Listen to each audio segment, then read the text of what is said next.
guys, I look a little crazy because I'm gonna do a get ready with me while I talk about how I stopped being freaking scared of everything. This is just gonna be something low-key and chill. Honestly, like, I feel like this is what I would have wanted to watch when I first started like taking myself seriously. This year I've been very open about it, but this year is when I finally started doing like content creation and stuff, which is something that I've wanted to do for the longest time ever. Like, you don't even know. But I was always so scared. But this year I was like, you know what? I need to stop robbing myself of an experience that I could like possibly succeed in, and I need to just like get into it. Oh my god. For this video, I want to talk about my childhood, like where it all started, because I do believe that it started when I was a kid. So to begin, I am an immigrant. I'm literally an immigrant. I was not born in America. I was born in the Philippines, and my mom actually came here to the States to work for this lady. I'm not really gonna dive into her story because that's her story, you know? I need to tell mine. But after a couple, like, I think maybe like 1 or 2 years of working here by herself, she decided that, hey, you know what? Let me bring the rest of my family here. So she brought my dad, my sister, and of course me. I came here to the States when I was very young, maybe like 5, I think, around 5 years old. Definitely around first grade, because that's when I started going to school here.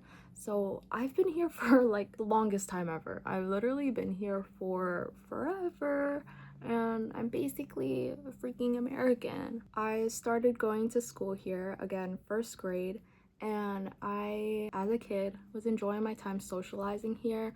Since I moved here very young, and since like English is taught in the Philippines, I was still able to like talk to my classmates, you know? I was still able to socialize in that way. Immigrating here, like at a very young age, like it helped me a lot to kind of integrate myself into American society, because, you know, I'm like, my brain is a freaking sponge at that age, you know? One of my fondest memories in first grade was celebrating the holidays in school by making like arts and crafts. And that's where I really started to enjoy art, you know? That's where I started to enjoy making things with my hands, creating things, and I think that's literally the origin of why I wanted to be an artist so bad. Skipping forward to elementary school, I moved to another school. I started like trying to figure out my, like, you know, my interests as a kid. Of course, like I'm looking around, I'm like, okay, what do I do now? And I decided I wanted to be a freaking fashion designer. Literally, I don't know why, but I was obsessed with like the concept of being a fashion designer. All of the tiny sketchbooks that my parents would get me, and all of the coloring books, it would just be like girls in really nice dresses. So I think that's like one of the reasons why I wanted to be a fashion designer. I literally remember that I literally remember having a coloring book of like girls in like dresses, and like you would have stencils to trace onto the figures because they were like all, you know, like mannequins and stuff. And I was like, oh my god, I want to be a fashion designer. Of course, like that dream has changed. I realized like maybe not fashion design, maybe just like a general artist. So as I grew up, I still in elementary school would, like, every time someone would ask me, I'd be like, fashion designer. But in my heart, I knew I wanted to be an artist, just like any artist. And one of the things that like really helped me like find my passion for it was, well, two things actually. One of them being was this Vincent van Gogh book. My elementary school had a bunch of books that you could just borrow and stuff, and I would always read this Vincent van Gogh history book. It was so gorgeous, and honestly, like, I really looked up to him as someone that I could be in the future. And reading his history like reading his like whole background and how he wasn't really as successful as an artist when he was alive. Like, I don't know, that like spoke to me because he still pursued art, you know? He still painted. He still like did things even though he wasn't really recognized for it. And eventually he was recognized for it. And something about that like really resonated with me. Like of course you can like tell like I still remember this memory and this like one thing so fondly. That's one of the first things that like really motivated me to be some kind of creator, foreshadowing to being a content creator, but I'm skipping ahead. That was the first thing. The second thing was my art teacher, Miss Annalik. If you're somehow watching this or something, you put so much faith into me as a kid, as a young artist, that like I don't think I would have had the courage to keep making art and pursuing art like later in my formative years. But like, dude, she helped me figure out that I loved art so much. There was this she was the kind of teacher that would like look out for like events out of school to enroll students in, you know? I think that's like the role of an art teacher, to find opportunities to showcase students' talents and stuff. But Miss Anna, like she was working overtime because there was this one competition where it was like a bird drawing competition for a bird conservatory, and I won first place out of all of the other kids in my school, which I'm humble. But I won first place for that, and I felt so proud of myself. And to like, my prize was to go to that like conservatory with my parents and like walk around and tour this like bird conservatory. I'm not really sure what it was, to be honest, because I have like faint memories. And I won a pair of binoculars to go bird watching. And dude, I still have those binoculars. I still have it. I never threw it away because I was like, this is such like a precious thing to me that like tells me where I started from, and I'm never gonna get rid of it. Miss Annalik was one of the first art teachers in a long line of art teachers that made me feel that art was worth pursuing. And I did feel a little bit like strange for wanting to do art even as a kid, because I realized like not a lot of people want to be an artist, you know? Every time someone would ask like the other kids like, oh, what do you want to be when you grow up, it's never an artist. It was like something like a builder or something like a firefighter, you know, people who work in social scenarios, which I think that was a really big sign for what was coming next in middle school and high school. But yeah, I was just very to myself. Even though I was very extroverted with my friends, I was such a shy kid. Like, I would not talk to any adults if I wasn't spoken to first. Now, jumping forward to middle school, this is when I started realizing that something was very different about me. This is when I think I started really developing like some sort of general anxiety or social anxiety, and unfortunately depression. But I never was diagnosed because unfortunately that was just, you know, too expensive for me. And speaking of expensive, my childhood, like being an immigrant, I fear that it's like just the path of experiencing some kind of like lower classness, because my parents moved here. I only ever knew the lower middle class life, sometimes like lower middle class life. But as a child, like my parents like never made that obvious that we were, you know, down. My childhood was so, it's filled with great memories. I never thought to myself as a kid like, oh, we're so poor. Always thought like, this is the best day of my life, because my parents made sure not to make it like obvious. I only ever knew the life of like being lower middle class and lower middle class. I was still optimistic about my goals and dreams. But anyway, I'm only speaking about finances at the moment because, you know, I was not able to get diagnosed for anything, which is fine. I mean, it was pretty obvious to me, and I think obvious to my family, that I was struggling with these things, because I was terrified. Like I genuinely was terrified to talk to anyone, but I still was very creative. I remember in middle school, that's when I first started using Instagram to post art. And the craziest thing is that on Instagram back then, it was very easy to get your post to like be shown to a lot of people. So there was this one post that I made on an art account that I didn't tell anyone I had. I literally posted a picture of my sketchbook. And at this point I had several sketchbooks. I posted a picture of my sketchbook and it was just doodles of like, you know, me practicing human bodies. And it got so many likes. I think it got like 1,000 likes, which back then as a middle schooler at like what, 13, 14, that's like the big leagues. Like I literally was like, oh my god. But I don't know what possessed me, but bro, I literally deleted my account.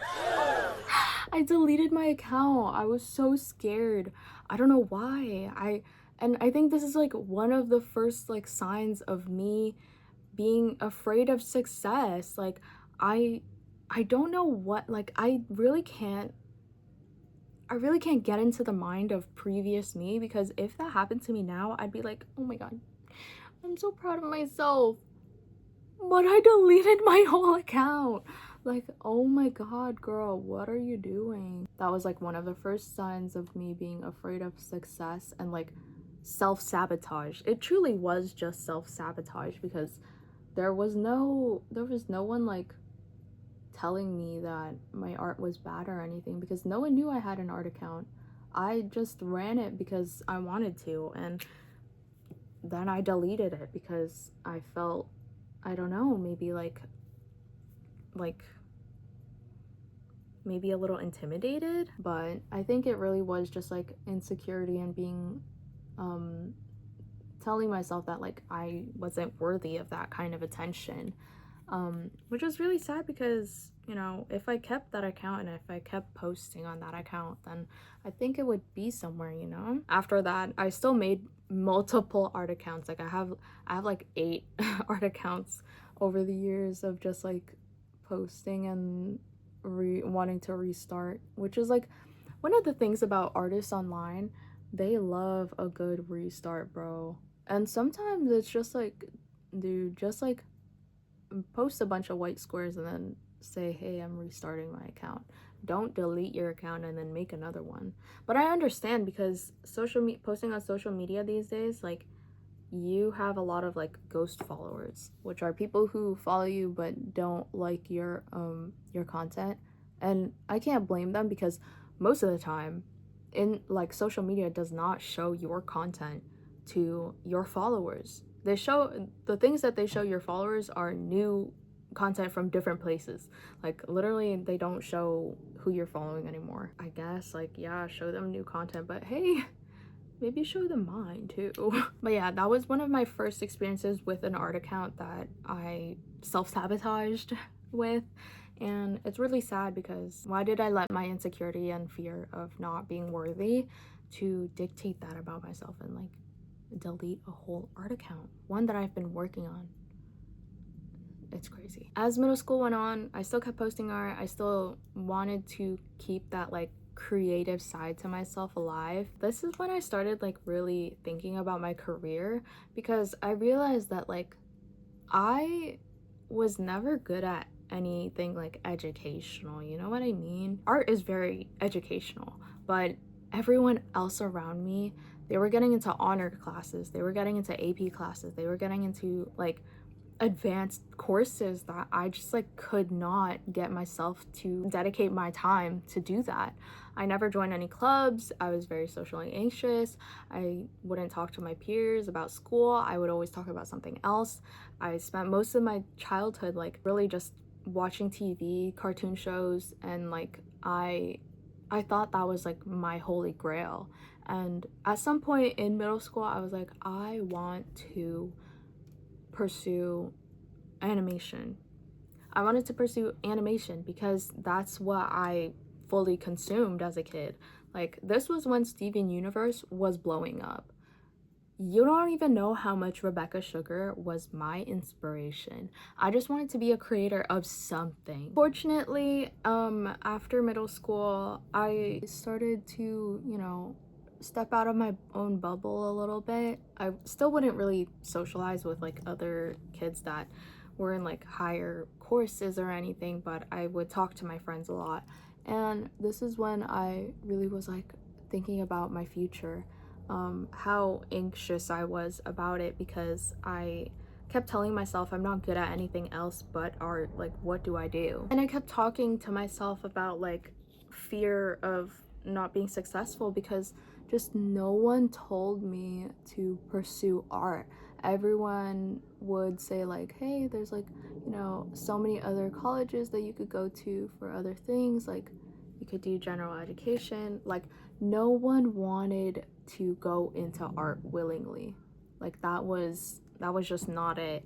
And I think that's just like a big stigma around pursuing any creative art majors, which is kind of sad, but I mean, there is truth to it, kind of, a little bit, because, starving artists and everything. But I realized like it's sad to say, because I was just so insecure about wanting to pursue art. Every time someone would ask me what my plans were for college, I would just say like, oh, I'm not really sure yet, or like probably like general education for now, since I don't really know.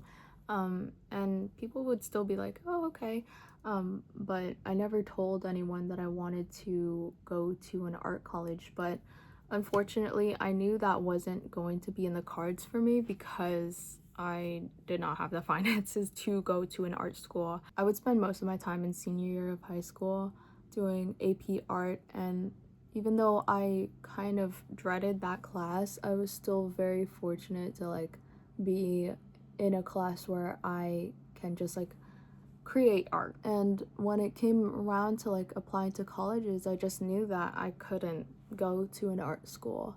I applied for community college because that was just the best option for me financially, and also just like to figure out if I liked anything other than art, and unfortunately I didn't. I applied to community college with the major of graphic design, and the reason why I chose graphic design was because my dad was like, oh, maybe you should pursue something with art and like computers or like electronics, because that's low-key our future and now we're present.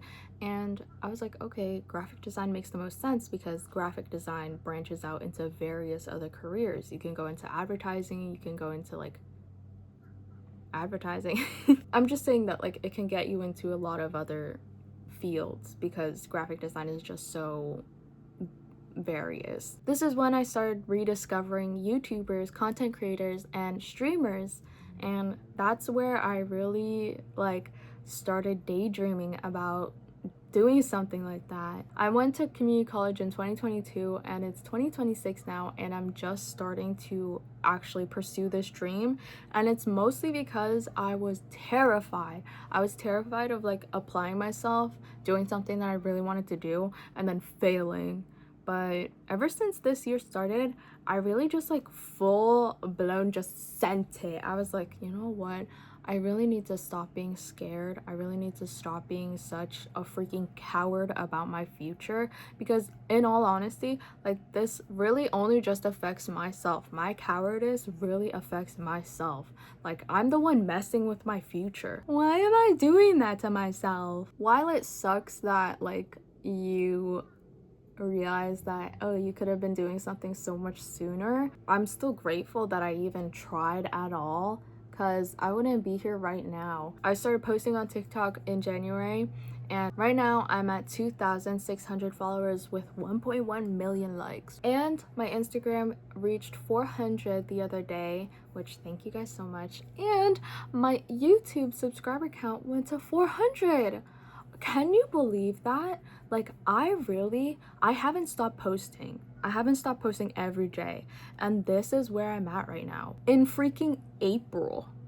April! That's such a short time to be like growing at that rate. While a lot of social media is luck, Like, I really do think that, like, my drive to just keep posting every day, no matter, like, how many likes, no matter how many views each video gets, I just keep posting, I keep posting. And that's really what made me feel like I was able to do something. I fortunately was lucky enough that some videos got a lot of attention, but my long form content on YouTube still gets a lot of attention, which I argue is the hardest place to grow on. Going back to streaming though, this is where I really started to fantasize about the idea of like playing games and like chatting and socializing with people from the comfort of my own home. I mean, I had a really big jump of not talking or wanting to talk to anybody in the start of community college, and right now I'm like making friends, making community, and like going on solo dates by myself.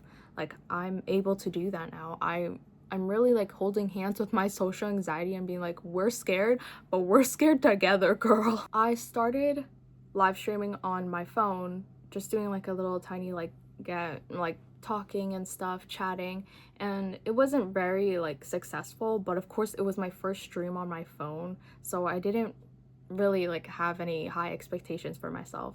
I streamed a couple more times after that. I really started to showing my gaming side.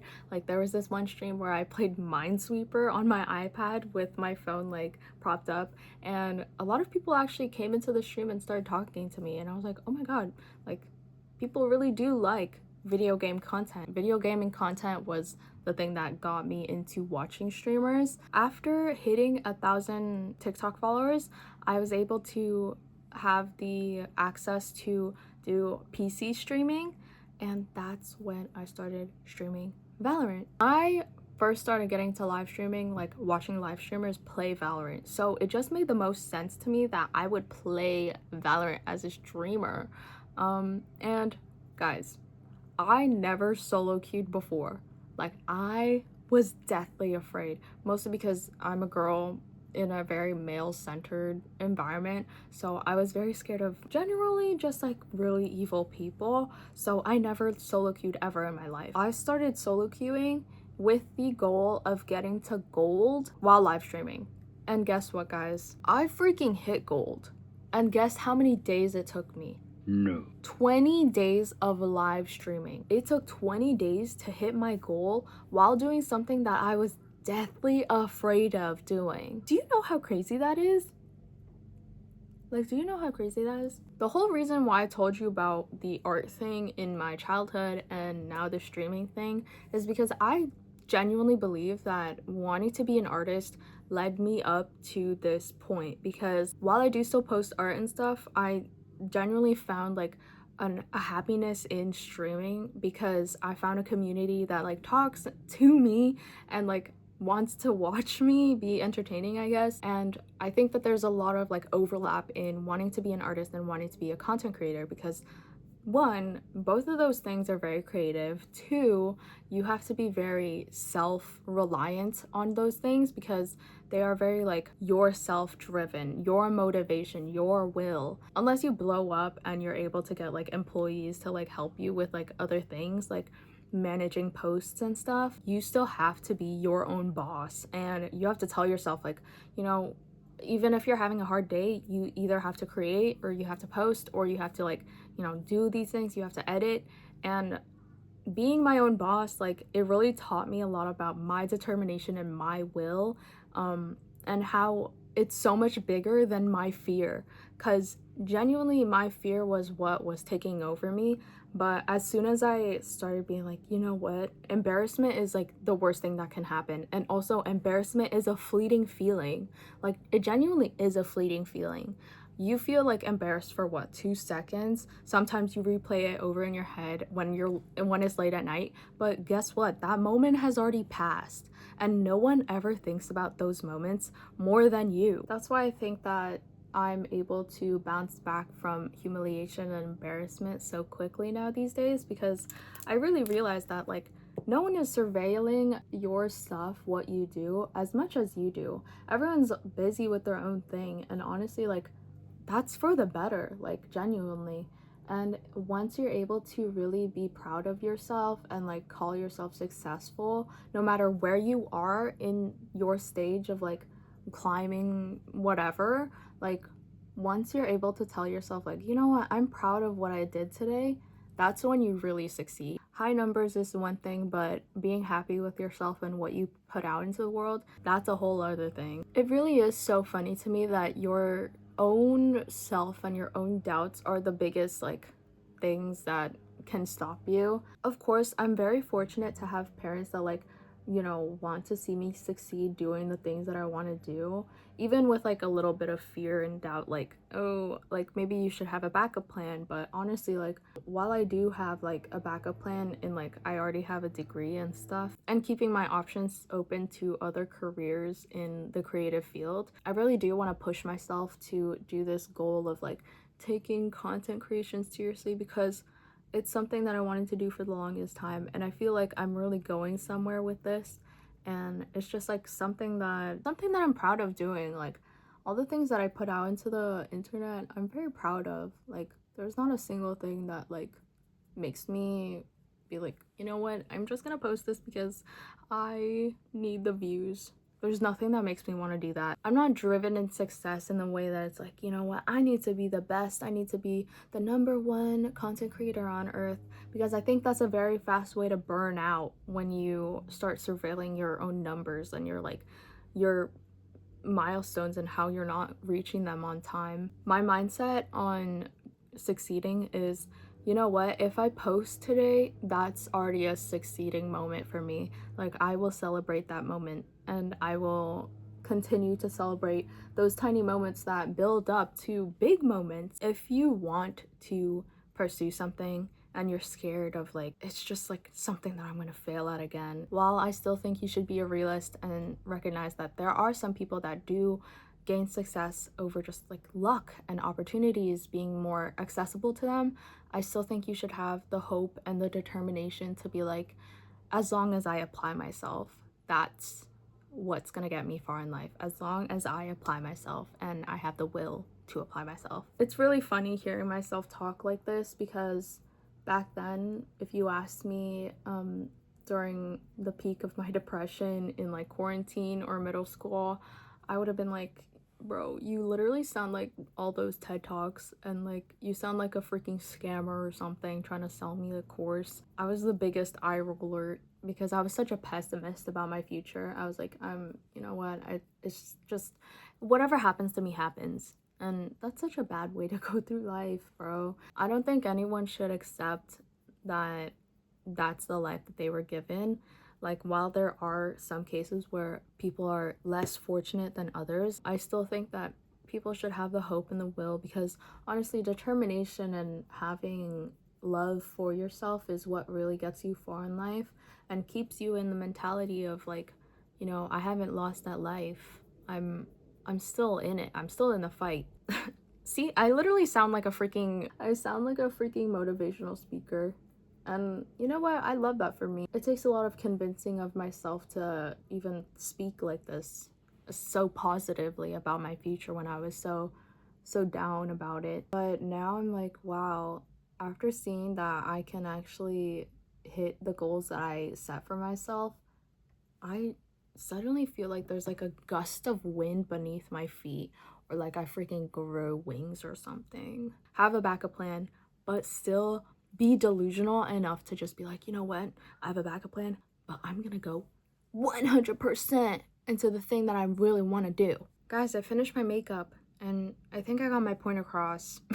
Maybe I'm riding the wave of getting to gold in my streaming journey, but like, bro, I genuinely believe anything is possible. Look at everyone's success stories, man. Like, really just like take inspiration from them. Be delusional enough to tell yourself that that could be you, because it really can be. It really can be anyone. The only type of person that you need to be is someone that's like determined, delusional, and motivated. Because if you tell yourself that you're gonna do something and then you don't do it, then honestly, you're just doing yourself a disservice. You're the only one that's holding you to that, so it's not really affecting anyone negatively if you don't do that.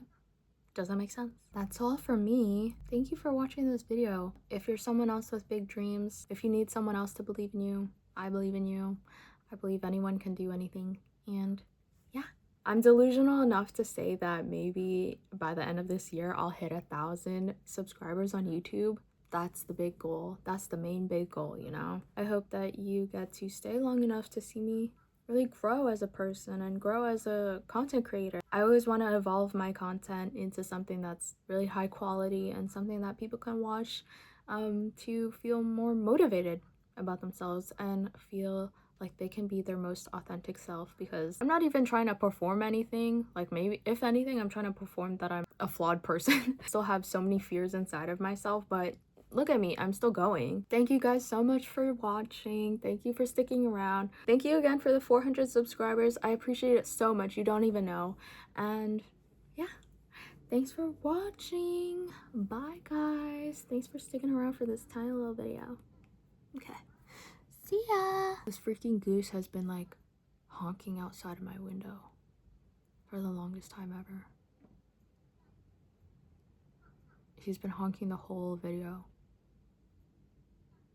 But like, that's just nature, so I can't really be mad, because honestly, I'm in his domain.